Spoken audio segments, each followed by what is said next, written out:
2019-20 സാമ്പത്തിക വർഷത്തിൽ ഏകദേശം 100 കോടി രൂപ തിരുവിതാംകൂർ ദേവസ്വം ബോർഡിലേക്കായി പ്രത്യേകമായി വകയിരുത്തിയിരുന്നു. 2016-17 മുതൽ 2019-20 വരെ എല്ലാ ദേവസ്വം ബോർഡുകൾക്കുമായി 351 കോടി രൂപ വിതരണം ചെയ്തു. ഇക്കഴിഞ്ഞ 4.5 വർഷത്തിലായി ദേവസ്വം ബോർഡുകൾക്കും അനുബന്ധ സ്ഥാപനങ്ങൾക്കുമായി 232 കോടി രൂപയാണ് അനുവദിച്ചത്.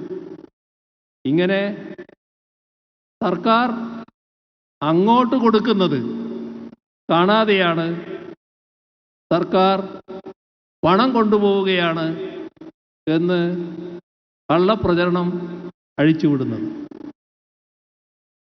സമാനമായ മറ്റൊരു കള്ളപ്രചാരവേല ഈ അടുത്ത നാളുകളിൽ ഉയർന്നു വന്നു.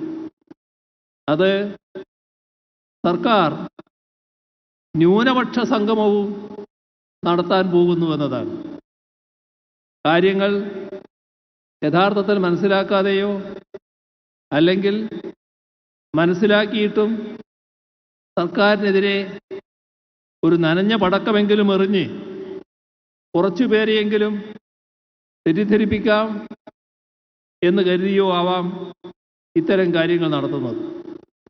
അറുതീർന്ന സങ്കുചിത രാഷ്ട്രീയ ദുഷ്ടലാക്കോടെ ഇത്തരം പ്രചരണം നടത്തുന്നവരെ നമുക്ക് ആ രീതിയിൽ കാണാം. വ്യക്തമായി കാര്യങ്ങൾ മനസ്സിലാക്കാതെ ഒരു വിഭാഗം ആളുകളെ തെറ്റിദ്ധരിപ്പിക്കാൻ വേണ്ടി ചില മാധ്യമങ്ങൾ ദുരുദ്ദേശത്തോടെ വാർത്തകൾ പ്രചരിപ്പിക്കുന്നത് ശരിയാണോ? സംഭവവികാസങ്ങളെ സത്യസന്ധമായും വസ്തുതാപരമായും നിഷ്പക്ഷമായും ജനങ്ങളിലേക്ക് എത്തിക്കുകയല്ലേ മാധ്യമപ്രവർത്തനത്തിൻ്റെ അടിസ്ഥാന പ്രമാണം?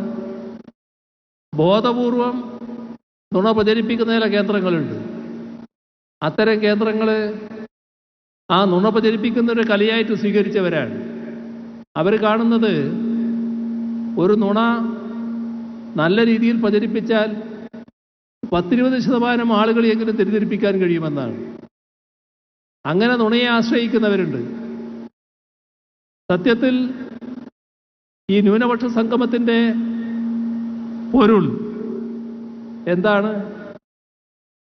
2031 കേരളം എങ്ങനെയൊക്കെ വികസിച്ച് മുന്നോട്ട് പോകണം എന്നതിനെക്കുറിച്ച് സർക്കാർ ആലോചിക്കുന്നുണ്ട്.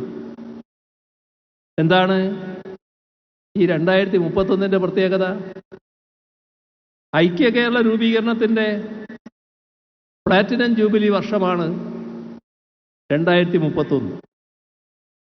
ഇതിനോടനുബന്ധിച്ച് കേരളത്തിൻ്റെ ഇതുവരെയുള്ള വികസന പ്രവർത്തനങ്ങൾ വിലയിരുത്തുക. അതിൽ ഈ ഒരു ദശാബ്ദക്കാലം കേരളം വലിയ തോതിലുള്ള പുരോഗതി പല മേഖലകളിലും ആർജിച്ചിട്ടുണ്ട്. അതിൻ്റെ അടിസ്ഥാനത്തിൽ ഭാവി പ്രവർത്തനത്തിൽ എന്തെല്ലാം കാര്യങ്ങൾ ചെയ്യണം, എങ്ങനെ ഭാവി പ്രവർത്തനങ്ങൾ സംഘടിപ്പിക്കണം, അതിനെക്കുറിച്ച് ആലോചിക്കുന്നതിനായി ഒക്ടോബർ മാസത്തിൽ കേരളത്തിലെ വിവിധ വകുപ്പുകളുടെ ആഭിമുഖ്യത്തിൽ 33 സെമിനാറുകൾ നടത്തുന്നുണ്ട്. 33 സെമിനാറുകൾ.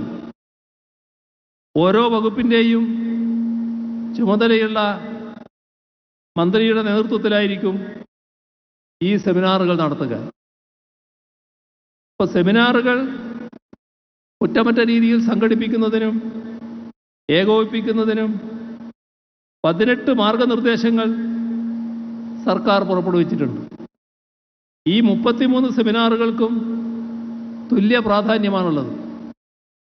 അങ്ങനെയുള്ള 33 സെമിനാറുകളിൽ ഒന്ന് മാത്രമാണ് ന്യൂനപക്ഷ വകുപ്പിൻ്റെ ആഭിമുഖ്യത്തിൽ സംഘടിപ്പിക്കുന്നത്. കാരണം അതും ഒരു വകുപ്പാണ്. ആ വകുപ്പിൻ്റെ നേതൃത്വത്തിൽ എന്തെല്ലാം കാര്യങ്ങൾ ചെയ്തു എന്നത് വിലയിരുത്തേണ്ടതുണ്ട്. പക്ഷേ ഈ 33-ൽ അതുമാത്രം അറുത്തിയെടുത്ത് തീർത്തും വസ്തുതാവിരുദ്ധമായി പ്രചാരണം നടത്തി ജനങ്ങളെ തെറ്റിദ്ധരിപ്പിക്കാനാകുമോ എന്നതാണ് ഒരു കൂട്ടർ ശ്രമിച്ചത്. ഇതിനെയൊക്കെ ഉദ്ദേശിച്ചാണ് പണ്ടുള്ളവർ തീരമുള്ളൊരകിട്ടിൻ്റെ കൊട്ടിലും ചോര തന്നെ കൊതുകിന് കൗതുകെന്ന് പറഞ്ഞത്.